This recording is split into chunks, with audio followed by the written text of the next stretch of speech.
My name is Andrew. I want to tell you a story about a time I was very selfish. I did not know I was selfish at the time. My heart was broken. I thought my pain was the only pain in the world. I was wrong.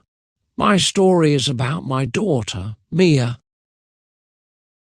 My wife, Chloe, passed away 2 years ago. She was the love of my life. She was the sun in my sky.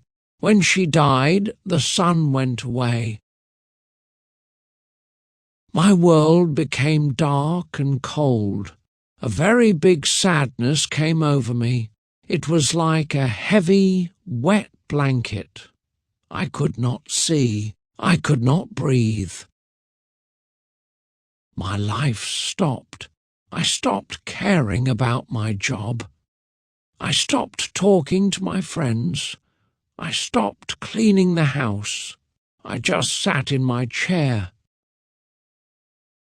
I thought about Chloe. I looked at her pictures.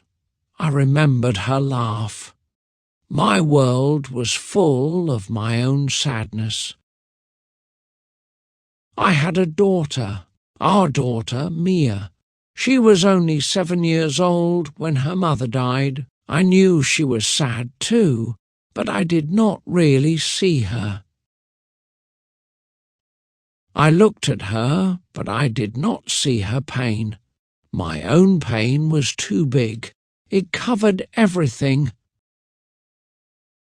My wife died, but I was so lost in my own pain, I did not see I was losing my daughter too. Mia became very quiet after Chloe died. She was a happy, loud child before. She loved to sing and play. Now she was a little ghost in our sad house. She played quietly in her room. She did her homework. She never complained. In my selfish sadness, I thought her silence was a good thing. I thought she was okay. I thought, she is a strong girl. She is handling this well. I was relieved. I felt like I only had to carry my own sadness. I did not have to carry hers too. I was so wrong. I was so blind. The wake-up call came on a Tuesday afternoon. It was a phone call from Mia's school. It was her teacher, Mrs. Davis. Her voice was very worried. She said, "Mr. Andrew, I need to talk to you about Mia." I was surprised. Mia was a good student. She never caused any trouble. I said, "Is everything okay?" Mrs. Davis was quiet for a moment. Then she said, "No, I don't think so. Mia is not okay. She is very sad at school." She told me that Mia did not play with the other children. She sat alone during lunchtime. She did not talk in class. She just stared out the window with sad eyes. My heart started to feel a little heavy, but I still did not understand. Then Mrs. Davis told me about Mia's drawings. My daughter was screaming for help, but she did not use her voice. She used a black crayon. The teacher said, "Mia loves to draw." Her pictures were always so colourful, full of yellow suns and green trees and happy people. She continued, "But now her drawings are all dark. She only uses the black and grey crayons. She draws our family. But in her pictures there is a big empty space where her mother used to be. and she draws herself as a very small girl in a big, dark, empty house. Her words hit me like a physical blow. I felt the air leave my lungs. All this time I thought she was okay, but she was not.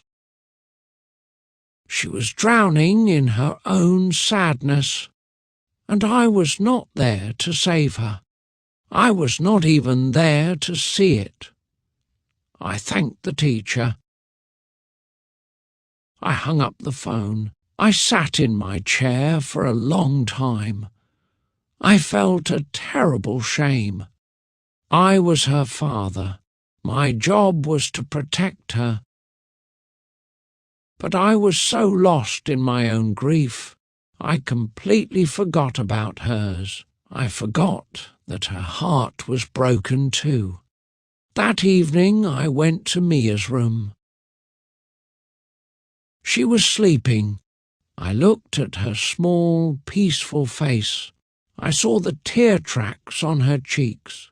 She was crying in her sleep. I felt like a monster. I sat on the floor of her room and cried. I cried for my wife, but mostly I cried for my daughter and for being such a bad father. I saw her school bag on a chair. I opened it. I found her drawing book. I looked at the pictures. They were just like the teacher said. Dark, sad, lonely, page after page of a little girl in a world with no colour. It was her heart on paper, and her heart was in so much pain. That night I made a promise. I made a promise to my sleeping daughter. I made a promise to the memory of my wife. I said, I am sorry. I will be better. We will get through this. Together. The next day I started to change. It was not easy. My sadness was still there. But it was not the only thing in my world anymore. My daughter was in my world. She was the most important thing. I went to her room in the morning. I did not just wake her up. I sat on her bed. I gave her a big hug. I said, I love you, Mia. She was surprised. I had not said that in a long time. That evening I did not just make a simple dinner. I asked her, what was Mom's favourite meal? She thought for a moment. She said, spaghetti. She loved spaghetti. So we made spaghetti together. We made a big mess in the kitchen. And for the first time in a long time, I heard my daughter laugh a little. We started a new routine. Every night after dinner, we took out an old photo album. We looked at pictures of Chloe. I told Mia stories about her mother, funny stories, happy stories. I told her about how we met. I told her about our wedding day.